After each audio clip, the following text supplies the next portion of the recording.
I'll introduce myself. My name is Dr. Heather Ashdown. I am a physician and a psychiatric resident at the U of M Department of Psychiatry. I'm not speaking on behalf of that or any other organization today. Rather, I'm just speaking for myself.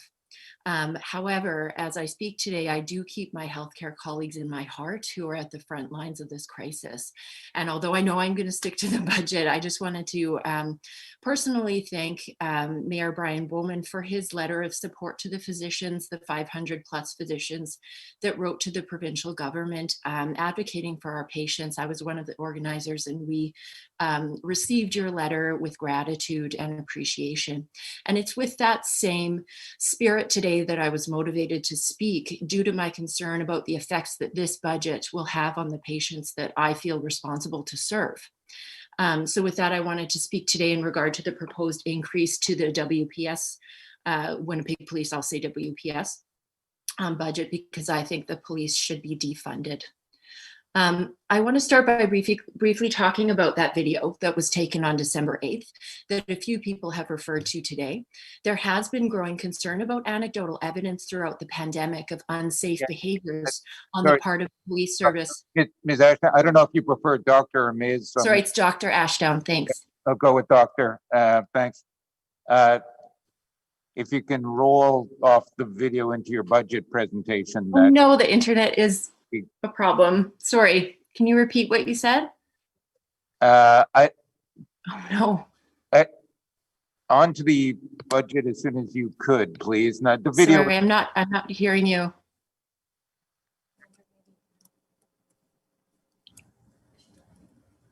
Okay, are you back now? I'm sorry, the sound is through. Yeah, sorry. Carry on. Thank you, I will.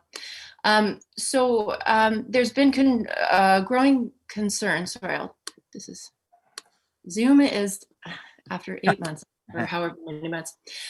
So there's been growing concern about anecdotal evidence throughout the pandemic of unsafe behaviors on the part of the police service, and this video was just one example among many.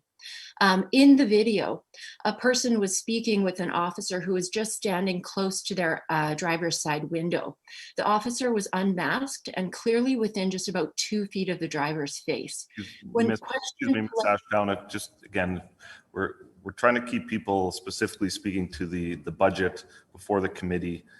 If you can sort of steer away from those types of comments and try to speak directly to the specific aspects of the budget and any sort of changes you propose, something along those lines would be appreciated. Thank you. Yes. And again, I'll remind you, it's Dr. Ashdown. That's my name. You know, I reflected on the comments that you made about leaving that part out. And I feel that it is unethical to do that. So I'm wondering if I can continue, or if you want me to stop speaking altogether or use my 10 minutes in silence, or like what works, because I won't leave it out because it's too important. And I don't think it's a waste of time. It's not inappropriate, it's not graphic or inappropriate material. It's very important, and it's important to me as a citizen to have it on the public record. So I will ask you, what would you like me to do? Doctor, if you there's certainly things that are appropriate to raise with the Winnipeg Police Service Board and Winnipeg Police itself. These proceedings, which we want and welcome your input today, are to consider the preliminary budget update. And so if you can speak to the budget, operations of the police service are something that we are not able to legally direct. And so you know, taking input for the purposes of operations is not something that we can act upon.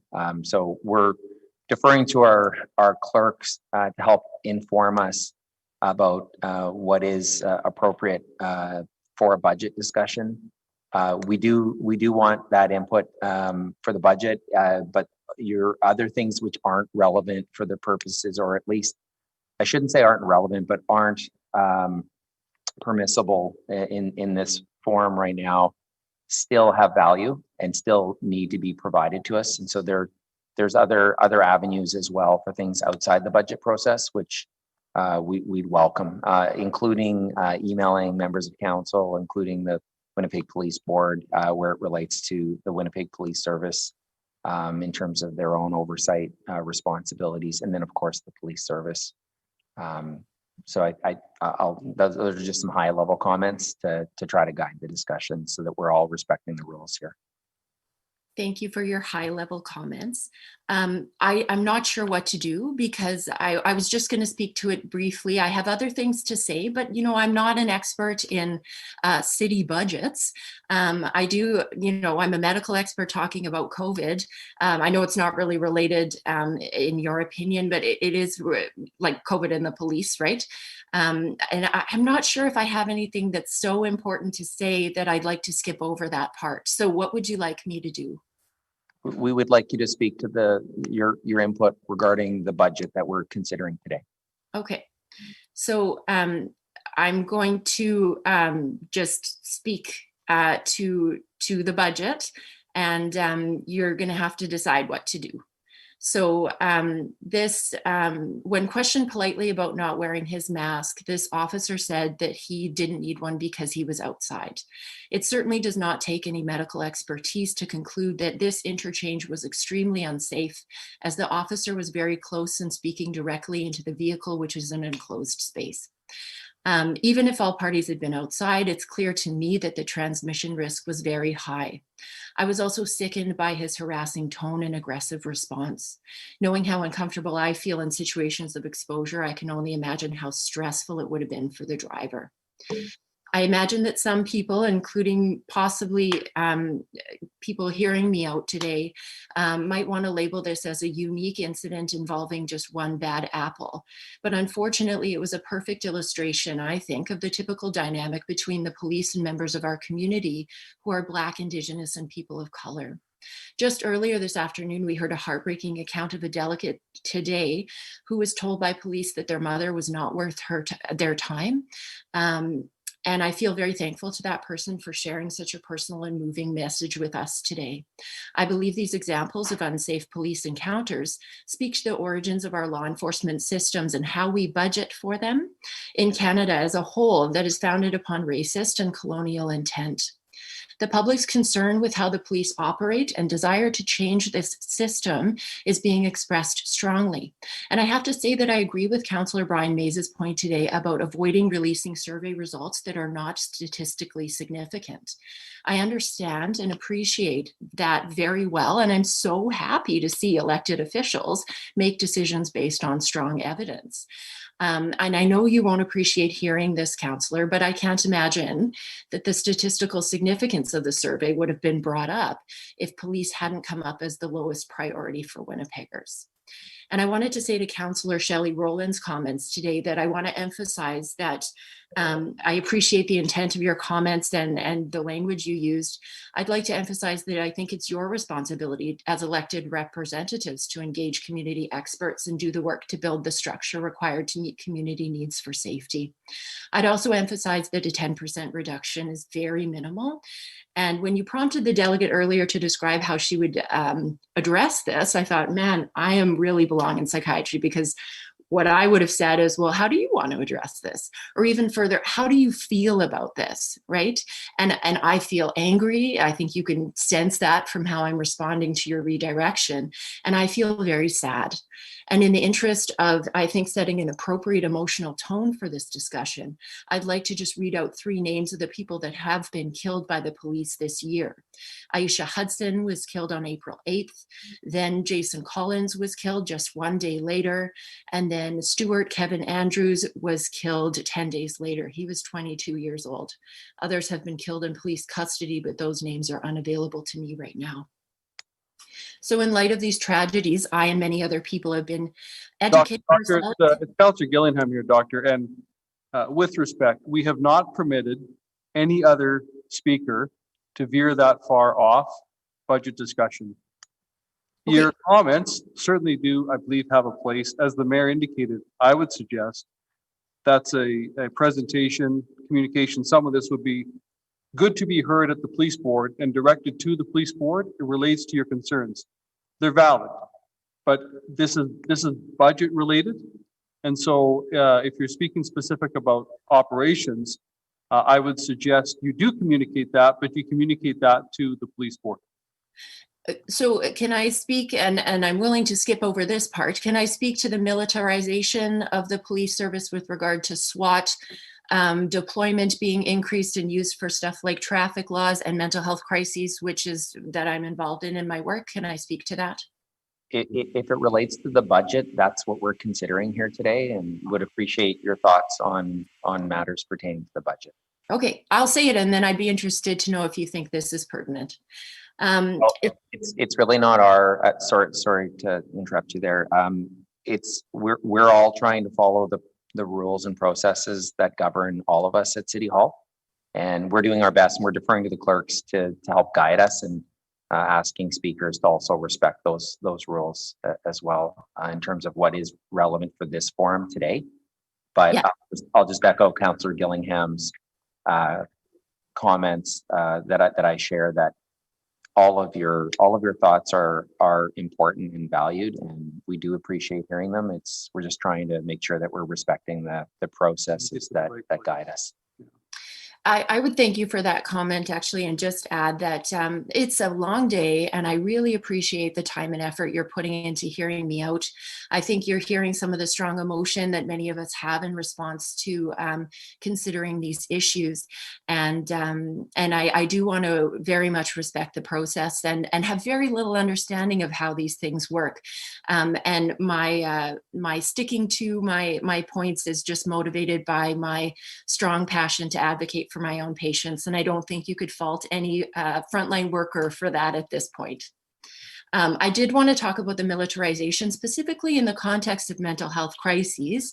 And militarization, to me, as an understanding, you spend money on it. It's, you're spending money on things like, I think that sort of counts, but I'll wrap it up quickly.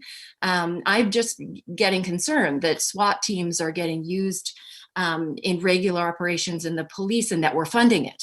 And I'm concerned about that. I don't think it's something we should be funding. I wanted to, as a physician and mental health professional, I'll stay in my lane. Talking about funding things and who funds what is complicated to me. But I wanted to speak to the evidence of the negative health impacts that your decision has of increasing the police budget. Even in the absence of physical violence, several studies have shown in public health literature that interactions with the police that are perceived as unfair, discriminatory, or intrusive are associated with adverse physical and mental health outcomes. People with mental illness in particularly are disproportionately affected by police violence, especially in the context of crisis. And I'm wondering if we could fund something different that might work better for people, like an alternative model that would use nurses, psychiatrists, other mental health professionals in line with some form of law enforcement that moves away from a forceful and coercive sort of crisis intervention strategy, more similar to the one that we have now, towards a more community-based, anti-oppressive, trauma-informed response that really promotes people's dignity and resilience. That kind of approach is supported by the Canadian Psychiatric Association Schizophrenia Guidelines, and I know because I was studying for my exam, and it's in there somewhere. So there's lots of examples that we can use, funding, models that we could employ and explore, that we could look if we're looking for it. And I just wanted to conclude today, because I know it's not your favorite thing to redirect people and to hear about things you think is outside of your peer review, or even hear about things that you wish you could do but aren't really in your control.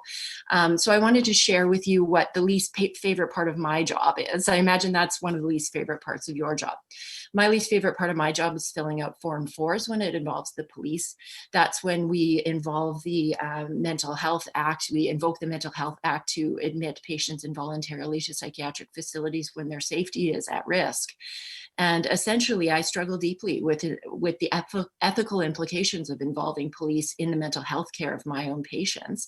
And as I sign my name to those documents, I wonder if they will suffer or even survive their encounter with this system that we fund so well, and that I myself personally am calling into action. I know that the patients that I'm doing this for who are racialized fare much, much worse. And now in the context of the pandemic, that they're disproportionately exposed to COVID due to the arrogance and brazen disregard for human life of officers like the one from that video that we won't talk about anymore. So I wanted to reiterate my strong recommendation that the WPS be defunded. I wanted to say that I think that we follow evidence-based strategies. Dr. Ashdown, your time has come to an end here. If you could. Okay, we've spent so much time discussing what could be included, but so I can stop there. I really respect your time. I know you're hungry. I had some points about things that I wanted to see, like consumption sites, managed alcohol programs, or resources that we could use to survive the climate crisis as ways we could use that money. Getting really excited about points I had that really had direct relation to the budget. So just wanted to get that in there. But I also really wanted to spend just a moment thanking you for your time and efforts and for listening. And I wanted to provide references to anyone interested and discuss this issue with any counselors that are interested or sympathetic to this or ambivalent about it and want to learn more and open themselves to considering this. Thank you. Thank you. And we'd welcome any additional information that you want to share with members of council. We would invite you to please share that. The rules that we're trying to respect here, if you want to send an email on topics, you don't have to worry about whether it's containing to just the budget deliberations. That's the kind of the rules we're all that are governing our proceedings here this afternoon. So certainly in terms of email correspondence, please be as expansive as you'd like, and we'd welcome that. So we do appreciate the work that you're doing in the community and your input here today. Thank you. Councillor Rowlands has a question for you. Hi, thank you. You mentioned models for crisis intervention as alternatives to policing. If you quickly could tell me 2 models, or you heard the mayor invite you, I would invite you to contact me at srowlands@winnipeg.ca. But, off the top of your head, 2 models, what's the budget, which city, and what is the staff complement look like?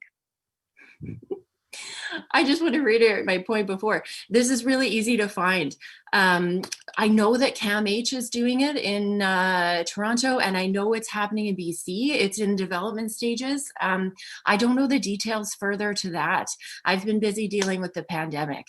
You can only do so much, right? And it's not my job to sort of sort out all those details. But what I would say is that if you were ever interested in actually talking about the logistics of something like that, I'd get really excited about that. And I think that there are a lot of people that would be appropriate to talk with in terms of planning for those types of models. And thank you very much for giving me another second or so to speak to kind of what we should be doing as opposed to what we shouldn't be doing, because that's much more important. And the dream that we all have is that these kinds of models can be successful. So the work has to be put in.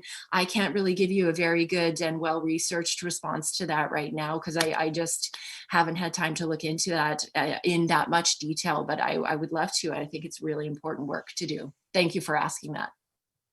Thanks very much. Have a great weekend. Stay safe and all the best this season. Thank you. Thank you.